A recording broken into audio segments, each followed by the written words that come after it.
Now, what we're hoping to do with the Tank Chat series is introduce this mini-series which will talk about 79th Armoured Division and the Funnies. It's an easy thing to talk about, but not all that easy to do.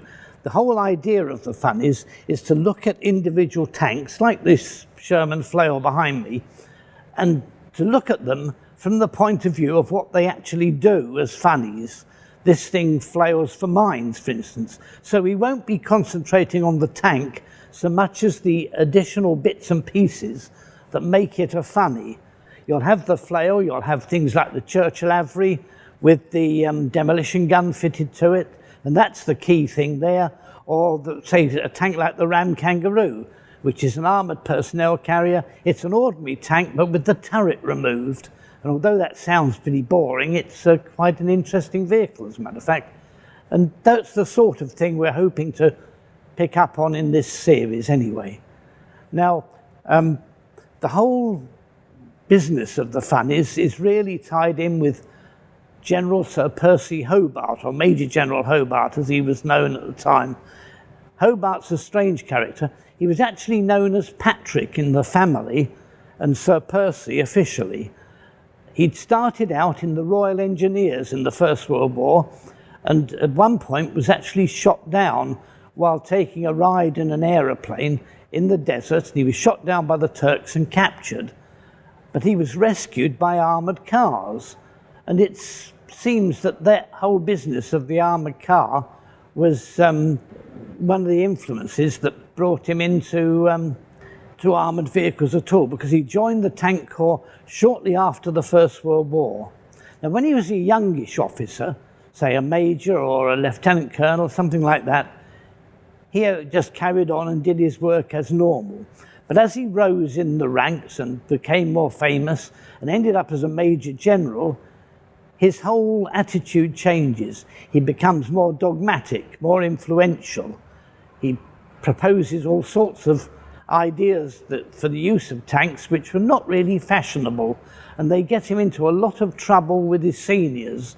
When he was stationed in the desert, he raised 7th Armoured Division, or what actually became 7th Armoured Division, and trained it to a very high standard. But at the same time, he really annoyed General Jumbo Wilson, who was the commander in Cairo, and General Wilson got rid of Hobart and wanted him out completely. So Hobart flew back to Britain, then couldn't find anything in the army that he wanted to do, and ended up joining the Gloucestershire Home Guard.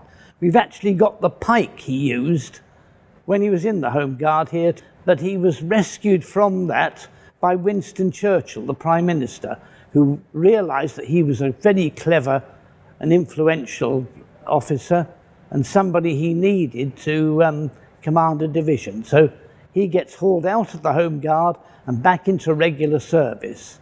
He first of all raises 11th Armoured Division and raises it to a very, very high standard, because one of the things that Hobart was expert at was training. He was very good at it and kept a tight rein on everybody. Later on, after the 11th Armoured Division, when that's up and running and doing very well, he's transferred and he raises a new division, the 79th Armoured Division. Now, 79th was raised as a conventional division. It had ordinary tanks just like any other, and was going to just be another formation in the army at that time. But they changed it. They altered it so that 79th Armoured Division became the main division for the specialised armour, or Funnies as they're known, and it was from then on a unique part of the British Army. There's its badge, it has the bull's head on it, and that is typical of anything Hobart was involved in. They always seem to find a picture of a bull turning up somewhere in his badges and that sort of thing. Lord knows why. That's something he's introduced. Now, the 79th Armoured Division is really completely unique. There's nothing like it in any other organisation that you'll come across. It was bigger than any other division. It was totally armoured. It wasn't. Most armoured divisions have an armoured brigade and an infantry brigade. but not the 79th. The 79th was all armoured. You had brigades, as it were, brigades of flails, brigades of avarice, and those brigades are what really matter. It's the brigades that see the action and are normally commanded by somebody. For instance, 30th Armoured Brigade, which was the flail brigade, was commanded by General Duncan. And he's actually in many ways more important as far as the action of these things is concerned than Hobart is. He's still coming up with ideas. He had a staff car which other soldiers or other officers who had to go out with him called the forcing jar, because you didn't just sit in it and admire the countryside as you'd like to. You sat in it and were immediately confronted by Hobart with more of his ideas and more finger wagging, something that didn't go down very well with everybody. You had to be a certain type to get on with him at all. He always seemed a totally humorless individual. Very, very few pictures I've ever seen show him smiling. He's usually looking very, very serious. And his writings are the same, rather morose and serious. So perhaps that was the nature of the man. But the 79th Armoured Division that he raised was formidable in its own right. It really dominated the early stages of D-Day, and then it went on through Europe into Germany.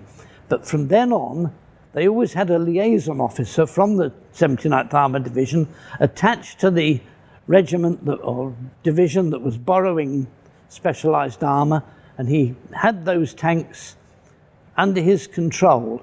They were used while the division wanted them for various purposes. They were taken away the minute the division decided it didn't need them anymore, because normally, left to their own devices, divisional commanders will try and keep everything. But the 79th Armoured had rules, and one of them was that once you've used the tank for its intended purpose, it was taken away from you and you had to get on with it. And that's how 79th Armoured Div worked, and probably what made it quite the famous unit it was. And we'll be following that a little bit at a time in the mini-series that follows.